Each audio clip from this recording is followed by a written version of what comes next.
It's teamwork. That's right. All right. You can see my screen now? Yes, sir.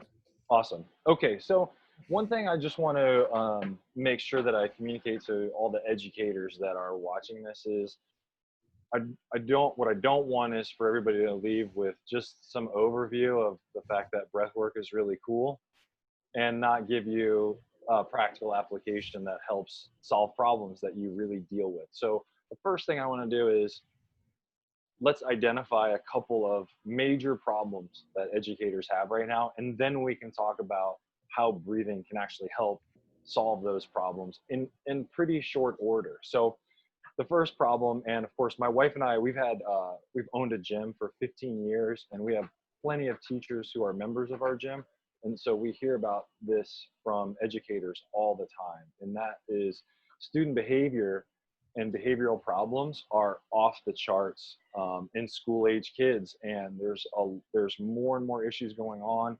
According to the CDC, 4.5 million kids have a behavioral issue, more than 4 million anxiety, right? We know that kids have skyrocketing anxiety problems. My own daughter, who's getting ready to go to college, has had issues with anxiety, and I'm like the breathing dude, and it doesn't make my kids exempt, right? So there's a lot of things that influence developing minds differently than when the rest of us came up. There's technologies in play that affect the way kids behave, parent involvement, lots of things, and millions of kids also suffering from depression. And we know that these rates are actually trending upward as well, and that when you have student behavioral problems, it becomes a tremendous distraction, and it becomes a constant management issue in the classroom. And it's really frustrating for educators to be actually able to do the job they're trained to do, which is to teach, if they're constantly managing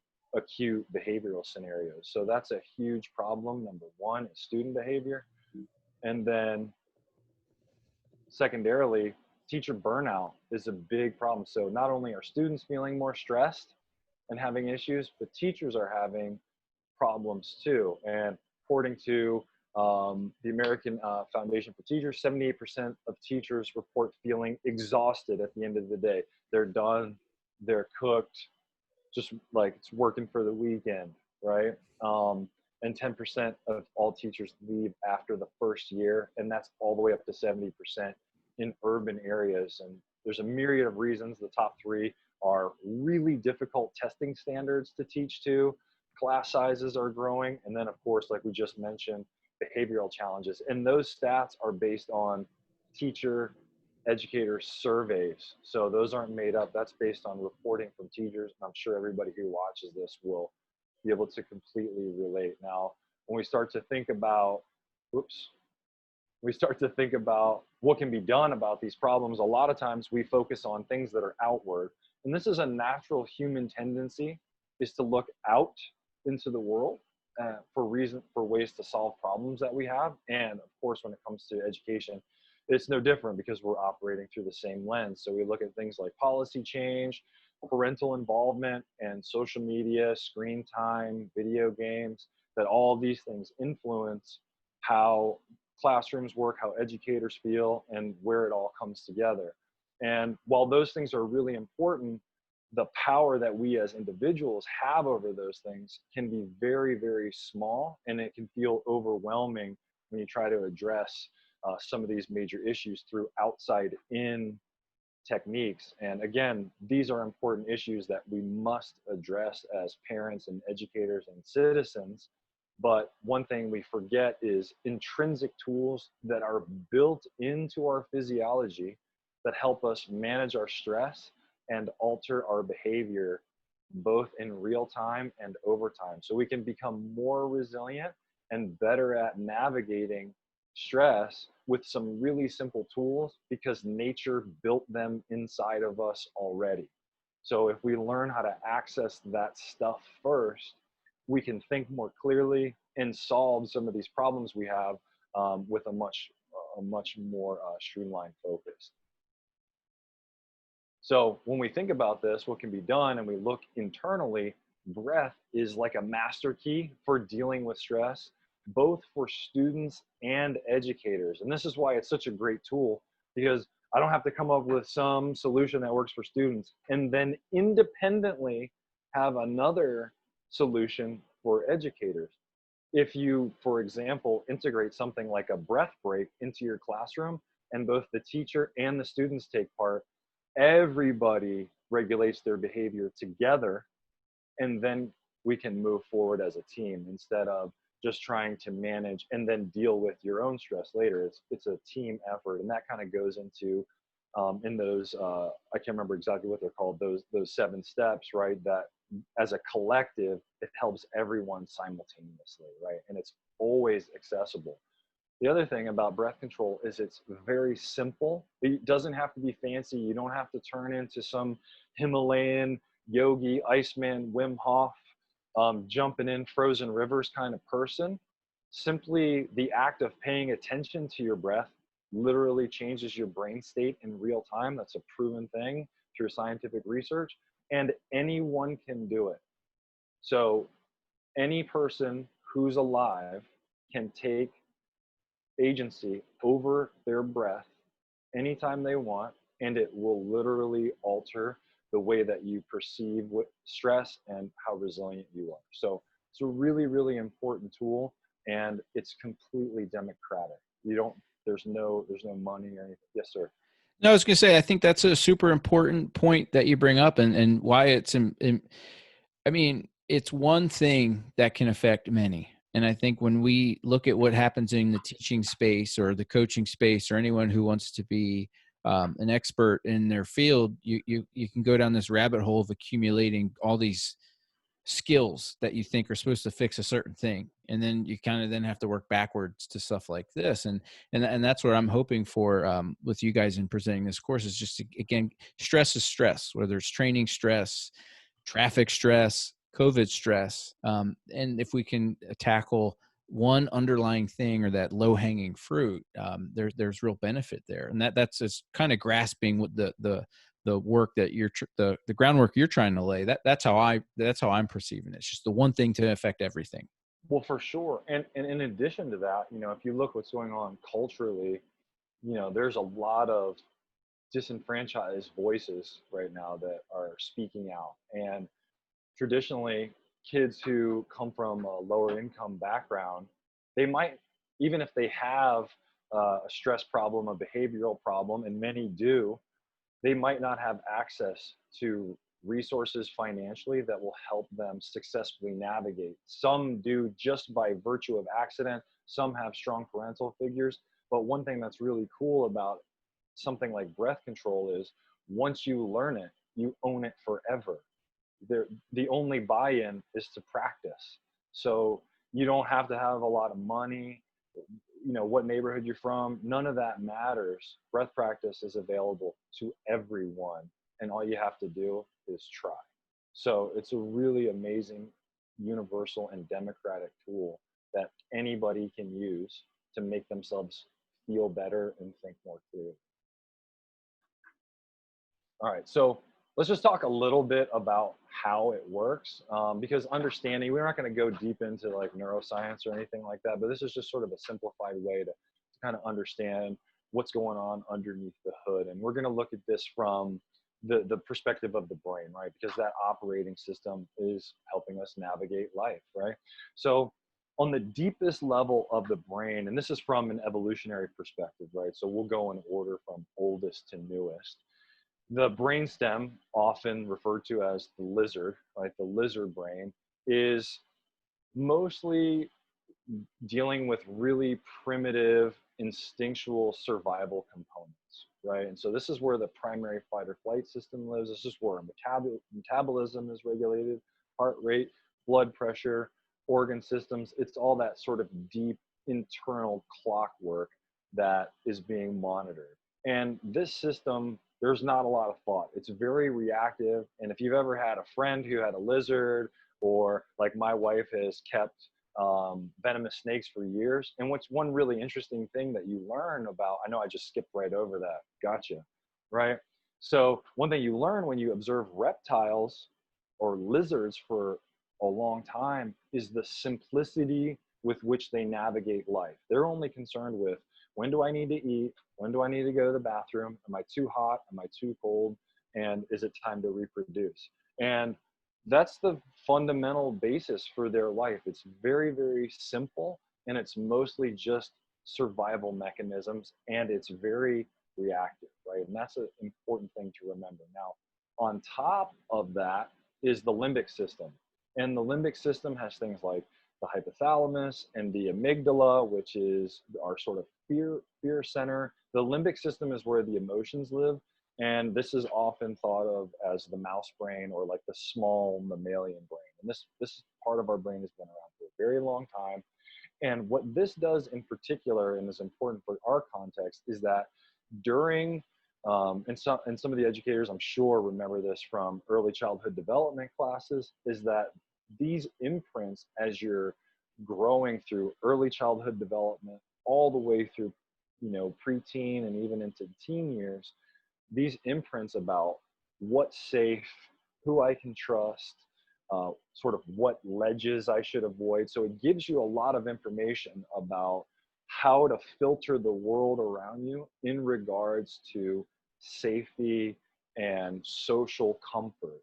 And this is a really, really important thing to understand, because a lot of our fear-based and stress-based reactions are built into the imprints that we have in this part of the brain.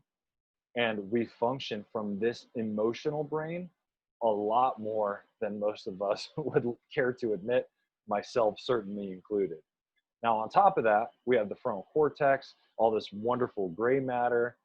Everybody likes to think that they use this stuff the most to make their decisions, but it actually just is bootstrapped on top of this lizard and the mouse, which, because they're older, have enormously powerful mechanisms that alter our behavior without our conscious awareness.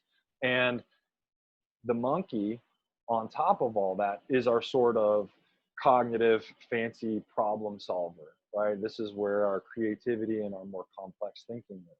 Now, what's really cool about this stuff is in the brainstem, like I mentioned, it's constantly monitoring our breathing.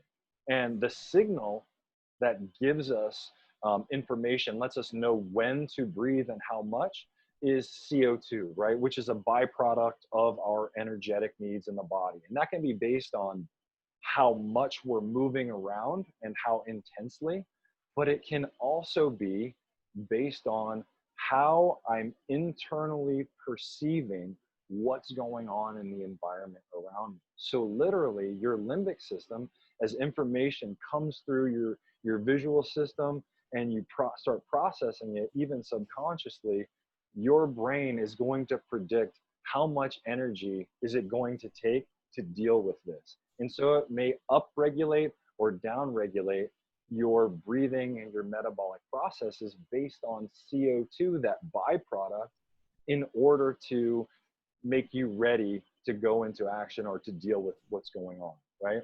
And one of the really cool things about this, in this autonomic function in the lizard brain, is that the only component of that deep system that you can take conscious control over is your breathing. So right now, everybody who's watching this, an easy way to prove this is, ready? Hold your breath. Great. So you just, for those 3 to 5 seconds, took over a process you normally don't have to think about. But if I said, all right, everybody ready? Change your blood pressure. There's no muscle where you can decide to change your blood pressure. Now, what's really interesting is when you perceive an event as stressful, whether it literally is something that's going crazy or it's your anticipation, your story that the monkey builds on top of the event, that you can take control over that breathing, and it becomes a wedge in the reactive physiology so that things don't spin out of control. And what you'll notice is, if you have a student or if anybody watching has issues with anxiety, when somebody's having a panic attack, there's usually dyspnea, right? Where that's a word that means shortness of breath. I can't control my breathing, right? So that is the system reacting to what they're perceiving going on in the environment. And that's an extreme example, but our breathing is constantly reacting to what we see going on around us and what we're doing. And we can take control over breathing anytime we want and redirect how we're feeling and how we're thinking. Yes, sir. Yeah, so I think it's really great. And just to build another level of analogy and understanding to make sure I'm getting it, when I look at your slide, like I kind of drew this little graph myself, and I got lizard brain or lizard brainstem reflex, mouse limbic emotional, monkey frontal cortex reasoning. And then I kind of just wrote down breath is the button to kind of access and gain awareness of each of those things. And I think it's pretty powerful. I mean, even, I forgot to breathe a little bit after you did that stop part, and it instantly affects you when you do something like that. So I think it's cool to realize that even when you're not in control of it, whether it's a red light or somebody screaming, there is an instant reaction somewhere in your brain there, and you are in control of it. I think that's, were my analogies on it? I mean, am I Yeah. making Well, sense? yeah, totally. And if you think about it, breathing is at the very core of survival mechanism. So, you can go, weeks without food, days without water, but only minutes without air. And because of that, when we consciously change something about our breathing pattern, our brain notices that because there are a lot of sensors built to notice it. And so all of our attentional focus goes to that place very quickly. Instead of out here, it's like, wait a second, breathing changed. I have to pay attention because it's so important for survival. And that's why it's such a powerful tool, because it drives a wedge. If your attention is dispersed and you're feeling overwhelmed and a lot of stuff going on around you, boom, you start to pay attention to your breathing, and all of that dispersed focus becomes much narrower and cleaner. And there's an actually really interesting study that I'll mention before I move on. Dr. Jose Guerrero, and I can't remember what hospital he works in New York City, but he mainly works with epileptic patients who have cranial implants. And what they noticed watching these patients is that when they simply asked them to pay attention to their breathing, no fancy protocol, just being attentive to breath, organized brainwave activity in real time. And that's immediately. So that's an enormous thing to understand. And I'd be happy to share that information with anybody who wants. It's very easy to find Jose Guerrero's work. But when I came across that study, I was really impressed with that finding, and it's really meaningful. So just some food for thought. So, with all that fancy brain information, really there's some brass tacks that we come to, right? Breath control gives us power over two things that are really important: the ability to downshift negative reactions in real time. So something's going on around me, whether you're at a traffic light or there's a kid who you're dealing with who you really just want to like grab them by the collar, right? Being able to redirect your emotional state so that you can have a more positive reaction to what's going on. Breath can give you power over that. And two, the ability to progressively widen your tolerance to stress in general over time.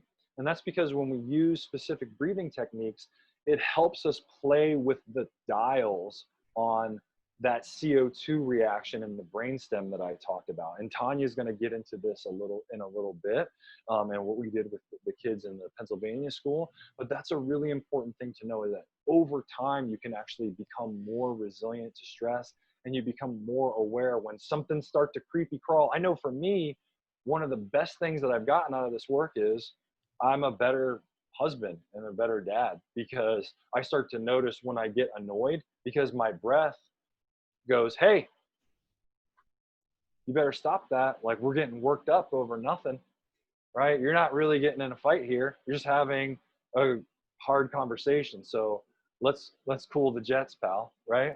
But it really is important. We can use this breath as a window in that way into what's going on in the physiology, which will never lie to you. It won't create a rationalization like the monkey brain will. The physiology just gives you the facts, And it also becomes a wedge so that you can step out of that cycle of stress and reaction and redirect behavior before it gets out of hand. And that's true both for educators and for kids. And one thing I know is that, like everything else, kids are incredibly plastic. And these changes, once they notice that, hey, I have some control over how I feel, they bite that, they bite on that really hard. Joe, did you want to bring Yeah, up? I wanted to relay a personal story on point two, which is, and it doesn't have to be complicated. You know, after listening to the Nestor interview about his book, there's a simple even assessment that I had done was counting my breaths in a minute. And what's interesting about that is the first time I did it without thinking about it, I'm hitting like 20, really high rate. Didn't know it was high at the time, but I just did it. And then recently doing that same situation, I'm down to 5 with just a thoughtful practice on trying to slow things down. But interesting enough, and this is completely anecdotal, I'm getting ready for, I like to hike and I have some reasons for that, but my ability to pound the mountain has kind of gone up as that breath rate has gone down. So I know that this conversation is geared more towards performance, and for the PE teachers who might be listening, hey, we're going to talk about specific exercises, but getting, for me at least, slowing things down, I've seen that firsthand, that stress tolerance really goes up. And relaying a personal story with you at the end of our last chat to set this up, my wife gave me a really great compliment the other day about, man, you're in some great headspace lately, because I'm avoiding scenarios that have been traditional, like blow ups.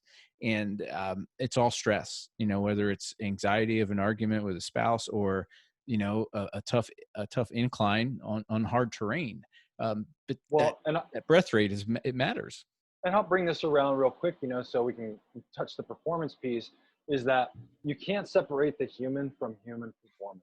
And Love so, it. if you're trying to help even if you're just coaching, you're trying to help your student athletes realize their potential and get the most out of sport and being active.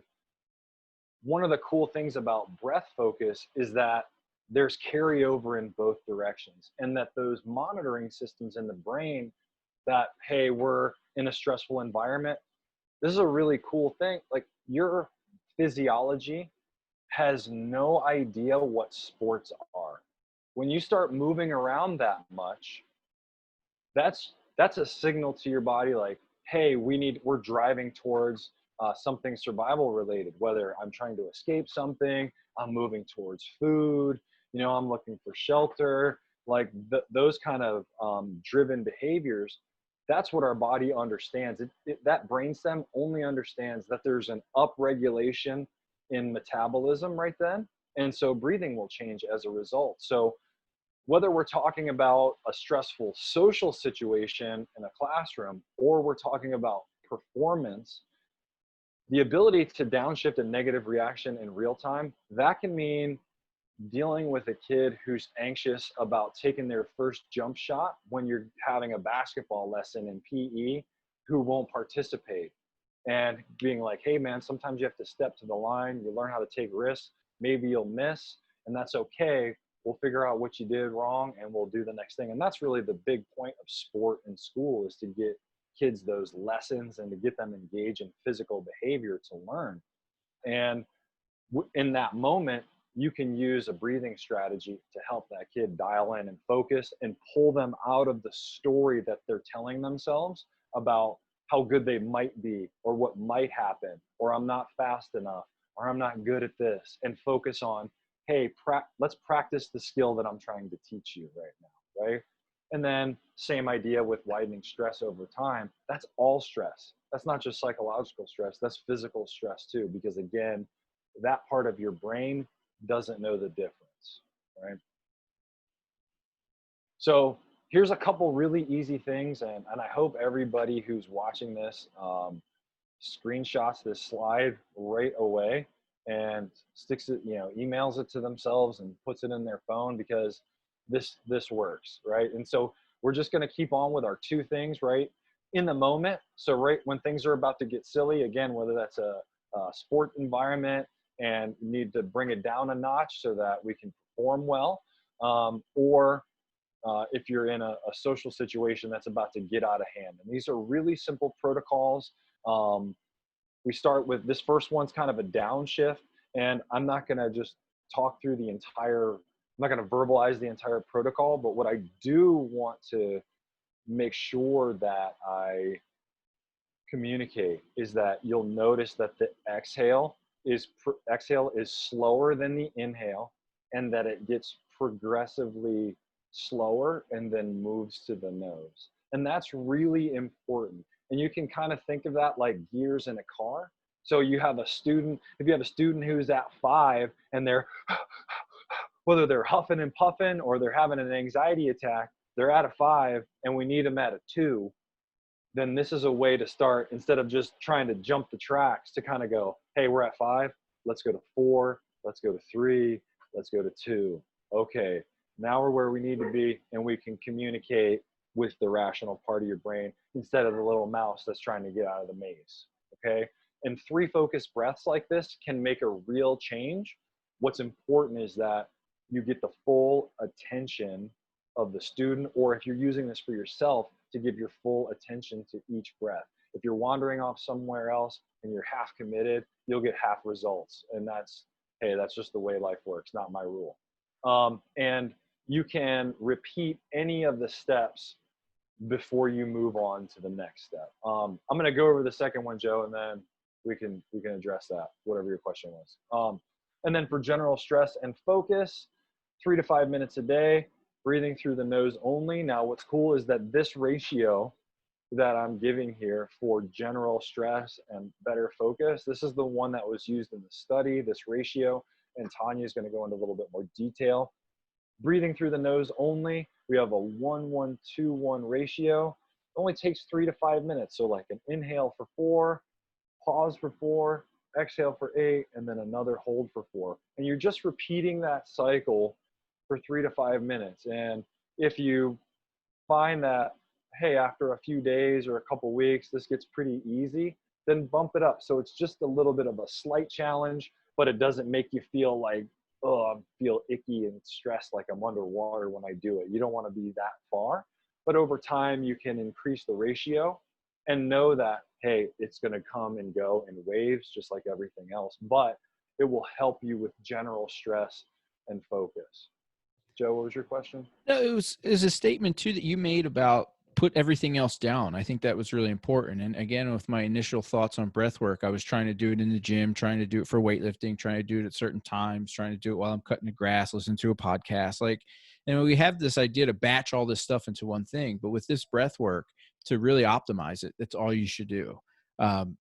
Close it down, shut it down, and find that quiet moment for yourself. And I know that that would be super tough in the teaching setting when you have, 32 in front of you and you have this situation. So it might be cool too. I know that there's some interesting strategies from a teaching standpoint to kind of maybe break apart from a situation, whether that's, utilizing love and logic to ask questions or having some sort of mechanism to get everybody on one page so you can address this. But I think what's cool about this is when you do focus on it, you find that these mechanisms in these 2 to 5 minutes are a little easier to put into your day if you sit down and just do that rather than trying to compile it on top of something else. So no, I think this stuff's great. I think and it's useful. It's something and I'll just focus on. And I'll just say before we move on to Tanya's portion of the presentation is, one, you can find time, right? There's found time for sure, right? If something's a priority and you want it to work, there's found time. But also, some of this is based on natural reactions. So sighing, right? When you begin to disengage psychologically from something that you find stressful, like if I'm having a disagreement with my wife, like, why do we do that? Oh, it's because that CO2 that we talked about earlier is starting to build up. And because I'm thinking really hard, I'm starting to get tense because I'm reacting to the stress of the conversation. And so I'm offloading it. So instead of just it being some haphazard thing that I do because my physiology has built up too much stress, I can get ahead of that curve and go, while I'm listening to the other person. So really what it does is it helps make you present and engaged. So you're actually taking full part in what's going on. So Well, it's a you mentioned kind of the hyperventilating state, and you mentioned the sigh. Are there any like more preventative like gestures or body awareness that might also indicate like this kind of physiological need to buffer CO2 or to bring in more oxygen that just to this might sound like a interesting question like just pay attention to your kids, but some more that might be stress indicators, so again you can get ahead of it, avoid the blowout, avoid the blow up, so and breathe before it even gets to the blow up is Yeah, I point. mean, so I don't know if it's inside the scope of this webinar to get into, Sure. dealing with anxiety, especially for kids. But I would say this is that any attempt that helps them become more aware of their own body feeling that precedes larger disruptive anxiety is helpful, because then they'll know when it's coming earlier. And that's the cool thing about, hey, we're going to do some breaths together, like you do with your kids. Hey, you're upset right now, you have to have a couple breaths through the nose before we talk. Well, that's not just about, oh, I'm going to do some breath protocol. It draws their attention to their physiology before they engage verbally. And using tools like that help kids become aware of their physiology before it gets out of hand, then they become more in tune with the predictive mechanisms in their own body, right? So I don't want to eat up too much of Tanya's time, so I'm going to just move on from there. But I just want to say, I really appreciate the opportunity. I thank everybody who's an educator who is watching this, because it's really important work, and it's super powerful, and it can change things for you and for kids in your class. So I really appreciate the chance to speak about it. All right, I'm Very going to cool. stop. Thank you, Robin. And I'll just one other quick point on what you brought up. So maybe it's not trying to recognize a specific symptom or process in a kiddo. It's just maybe as simple as, hey, man, what are you feeling right now? What's up? How is changing the way you're going to breathe going to make you feel differently? Maybe just asking that question. So really, Yeah. really, really great stuff, folks. We'll keep it going. Tanya, Rob gave us some really cool groundwork, but you were part of a pretty cool study where you brought this into was it a PE classroom, a school in It Pennsylvania? was. Yep. Exactly. Cool. Yeah. Well, you're going to share some of those specifics, and the floor is yours. Perfect. Thank you. All right. So thanks, Rob, for that fantastic overview. And Joe, thank you so much for having us here to share this with everyone. I really appreciate your time and everyone's time in watching this. So just a little bit more about us before I talk about the program that we did. So one of you mentioned that Brian McKenzie is my co-founder. And I just wanted to recognize our trusted volunteers. So Mike Juergens and Andy Galpin are our other two board members. And you've already met Rob, who's our associate director. So it's a fantastic team. I'm really grateful to be working with this group. And we also have some amazing volunteers who've been helping us over the past year and a half or so since we were founded in doing some of our unfunded work that we've done. So as Joe mentioned, our mission is specifically, well, let me just say, first of all, also that we are a nonprofit. We're a 501c3 foundation, and we're a research-based nonprofit. So the service that we're providing is conducting research, and we're specifically looking at these breathing practices and evaluating the effectiveness of these breathing practices on different aspects of health and well-being and human performance. And we work in a range of populations, but adolescents, school-based adolescents, high school, middle school, college age, are all one of our primary target populations. So as part of that mission, last year, we designed, and then we had the pleasure of implementing a pilot of a school program. And this is based on the hypothesis that Rob alluded to earlier, that there's this multi-directional relationship between the breath, our emotions, and the body. And it goes in all directions as shown here. So, for example, how we're breathing has a direct impact on both our psychological response to stress, so our emotions, and our physiological response to stress through our bodies. So if we are breathing in this with our mouth open really fast, kind of like almost hyperventilating, like Rob mentioned, we start to feel stress in our bodies and emotionally. And then it goes the other way around. If we're starting to feel stress in our bodies or emotionally, we tend to breathe faster. So, based on this hypothesis, we developed a program that uses slow breathing in a classroom setting to try to help students respond better to stress, both physiologically in their bodies and emotionally, psychologically. And so we piloted it last year, last fall. This was in person. We were grateful to be able to have it all in person before things started going all online. It was in a rural Pennsylvania high school. It was a health and PE class. And we started, the way it started was we informed all the parents all about it. And they, of course, signed waivers to give permission for their kids to participate. There was one teacher who, his name is Scott Russell, and you'll hear from him through a little video a little bit later on. And he was this fantastic leader in this program for his school in bringing the program to his school. He led the program in one of his classes, so it was 28 kids. And it was a 6-week program. And during those 6 weeks, these kids did a slow breathing practice. And they did this practice 3 times a week, and each practice was just 5 minutes. So that's what this graphic shows here.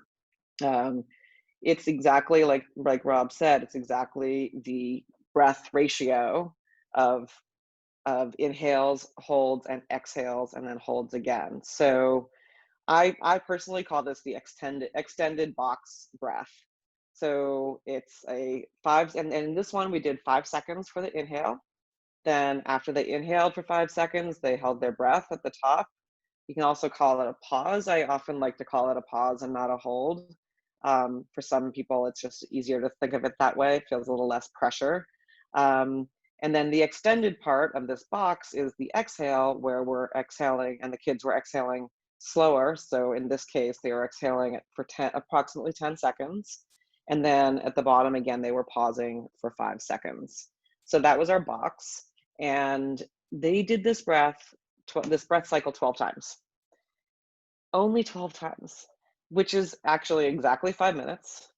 And part of our purpose was really to design a practice that is really addresses the 2 components that Rob mentioned. So one is some practice that teaches kids a skill for a real-time, in the moment downshift. Now, it wouldn't always have to be 5 minutes, obviously, but even one round of this provides that real-time downshift. And that's one of the things that we measured, which I'll get to in a minute. And then the other reason we designed it is, like, in this way, is something that if they practice regularly, the intent was if they practice regularly, as they did in this program, 3 times a week for 6 weeks, it would help their bodies adapt to both the psychological and physiological stress responses, so that those responses were healthier and provided them with a better foundation for managing stress in their lives. And so the way that this was run was that the teacher, Scott, led these kids. He guided them in this to pace them throughout so that they didn't have to just count in their heads. And he did this by, I think the first couple times he did it live, and then he did an audio recording, so he didn't have to redo it himself every time. And he played this for every breath session. And then in order to evaluate the effectiveness of this program, we did a couple things. We did some surveys of measures of psychological responses to stress. And we also did what we call a CO2 tolerance test. So it's just a timed slow exhale that evaluates people's physiological stress responses. So we did all of these both before and after the program, and then also every week during the program. And the specific measures were, we evaluated general long-term stress response. This is known as trait. So trait stress, trait anxiety. There was a validated survey that we used, and this was done before and after the program. And this gets to that question of how well are these kids, how the extent to which this breath practice might be allowing these kids longer term physiological responses and psychological responses to stress to be more adaptive. And then we also evaluated their psychological stress on a short-term basis, which is called state stress or state anxiety. So in the moment, how is the person responding psychologically? To what degree are they kind of like upregulated, or are they able to downregulate even in kind of stressful moments? So that's what this little survey that's shown here on the right is. It was designed, this is a validated survey of state stress or state anxiety. It's really quick. These kids could fill it out in whatever, 15 to 25 seconds. And we had the kids do this as well as the CO2 tolerance test once a week on Wednesdays, both before and after their breath practice. So this measured how do they feel right before the breath practice, and then how much does this stress response differ immediately after just 5 minutes of slow breathing. So the CO2 tolerance test, that measures, as I mentioned, the physiological responses to stress, was done weekly, and then also at the beginning and the end of the program. And we, at the end, did some qualitative student surveys just to kind of hear from these kids in their own words how they thought about what they thought about the program. So this is just a little graph of the timeline, just to review what I just said, that program 6 weeks, the beginning and the end, we evaluated the general stress called trait anxiety, trait stress, and we evaluated the physiological responses to the CO2 tolerance tests. And then each week, this is what the weeks look like. Monday, Wednesday, Friday, Scott led the kids in the 5-minute breathing practice. And then on Wednesdays, right before and right after the breath practice, they filled out the state scale survey and did the CO2 tolerance test. And we chose Wednesdays just thinking it might kind of reduce the chance of absences. There might be fewer absences maybe on Wednesdays for long weekends, or, you know, sick days maybe might come up more often on Mondays and Fridays. And before I tell you about the findings, I'll just share with you some thoughts from one of the students who did this. Her name is Alexis. She was a senior at the time at Girard High School where this was done. And she just graduated this past May or June and is going to Penn State next year.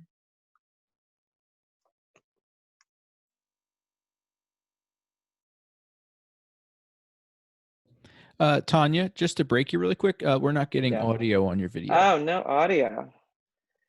Okay, well, that's too bad. Let's see. I'm not sure how to change that, so I guess let's see if I can do it this way. Oh, I think I know what to do. And I can edit this, so not a problem if it takes a moment. Okay, can you guys hear me now? We can hear you. Okay, let's see if this works. Yep. I to say thank you to everyone who donated to help this breathing program. Yep, I'm gonna start one more time. Cool. I just wanted to say thank you to everyone who donated to help this breathing program. It greatly affected my life. I learned how to handle myself in a bunch of different situations just by changing your breath. It's really crazy how much of a difference different breathing techniques can make in your life. Thank you so much. So that's Alexis. All right, so let's share what we found. In general, Scott and I and the students really felt like this was just a fantastic success, especially for just such a small pilot. One of the things that we wanted to evaluate was how feasible it was. You know, is this really something that could be implemented on a regular basis in a classroom setting, PE class or maybe otherwise? And we found absolutely. So every single kid completed at least 2/3 of the breath sessions, which is really pretty good. And I'd say out of 18 sessions to at least get 12 or 13 of them was really a great success. And then about 3/4 of them completed all of the weekly measurements. That was really helpful for us because then we were able to do some analyses to evaluate the effectiveness of this program. And so those results were really positive also. The long-term self-reported psychological stress, so that's what was measured with the trait stress scale, significantly decreased. So in other words, their longer-term abilities to respond on a psychological level to stress improved dramatically from before to after the 6-week program. And then their short-term adaptive stress responses, both their psychological responses, so the state stress or state anxiety, improved dramatically for 4 of the 6 weeks, and their physiological stress responses, so their CO2 tolerance, improved significantly also for 5 of the 6 weeks. So those were really considered great successes. And here we see some of the quotes from the kids. All of the kids filled out surveys, so there's a lot more. There were definitely some kids who, not everyone said this was the best thing in since sliced bread. Some of the kids thought it was like okay, but they wouldn't use it again, and they didn't really know if it would, if it really helped them. Although we did see that even those kids, so all of the data that I saw at HHPF was anonymized, so I didn't see anyone's names, but Scott was able to look at them, and even some of the kids who said they didn't think it was that helpful and whatever, even they showed positive responses, positive benefits in the surveys. So that's telling. So you can see here a lot of kids found it helped reduce their stress dramatically, both in the moment and then also at other parts of their lives. 2 or 3 of the kids noted how they felt it helped their athleticism, their sports performance. And some of the kids were hoping that this kind of program would continue more in their school or in other classes. So this is Scott. He's the teacher, and he's got a 45-second or so video talking about his experiences and what he thought about the program. Hey everyone, my name is Scott Russell. I'm a health and phys ed teacher in Girard, Pennsylvania. And last fall, we implemented a slow breathing program in my school to students in grades 10 through 12, and they had some amazing results. The biggest result that I saw was that now students have a tool in their belt that they can use to handle stress in a better way. So when students came to my class, they might have been a little triggered, they might have been a little anxious, might have been a little uptight. And just after 5 minutes of participating in a slow breathing protocol, they saw results. They were more calm, more relaxed, and less worried. So I thank you to everyone who has funded HHPF, and I look forward to the great work that they are doing in the future. Thank you. Great. So that's the general summary. We really found it was successful. This kind of program was feasible in this setting. We're going to be doing some pilots this fall to evaluate in other settings, and then hopefully expand it to a full research study where we can evaluate it among a larger group of kids and really see what kind of significant results we can find. And that's it. I just wanted to put this information up here in case people want to reach out to me or learn more about our organization. Yeah, we'll link all of that. We'll link all the HHP Foundation stuff